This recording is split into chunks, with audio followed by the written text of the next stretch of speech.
আজকে ভারত আমাদের পাশের রাষ্ট্র, আমরা তাদেরকে বন্ধু সুলভ এবং আমাদের সাথে সম্পর্ক ভালো থাকবে এটা আমরা আশা করছি, কিন্তু তাদের আচরণ 53 বছর স্বাধীনতার বয়সে কখনোই আমাদের স্বার্থ তারা দেখে নাই, তাদের স্বার্থই তারা পানি ছেড়ে দিয়ে আন্তর্জাতিক আইন লঙ্ঘন করে আজকে বাংলাদেশকে জেলাগুলো এরকম ডুবিয়ে আমার ভাইদেরকে মা বোনদেরকে, আমি যখন কয়েকদিন আগে গেলাম সেখানে একটা অবস্থান আমাকে দেখাইতেছিল একজনে, যে একটা বাচ্চা সেখানে পাতিলের ভিতরে রাখা, বাচ্চার বাপ মা সব মারা গেছে, শুধু বাচ্চাটাই বেঁচে আছে।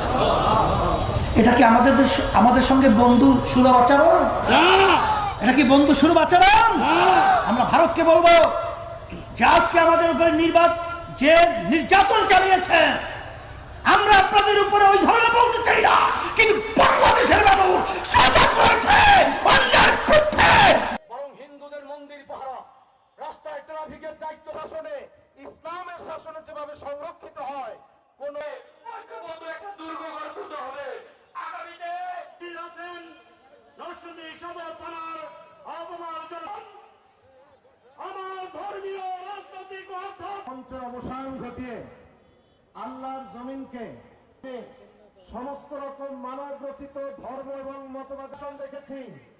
আমরা ফখরুদ্দিন, মঈনুদ্দিন, ইয়েসুদ্দিন, সেটা দুই চোখে গোটা পৃথিবীবাসী সেটা দেখেছে, কথা ঠিক কিনা?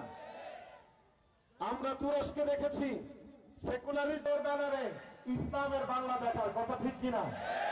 দ্বৈত ছবি সেখানে টানানোর জন্য কি 5ই আগস্টে স্বাধীন হয়েছে?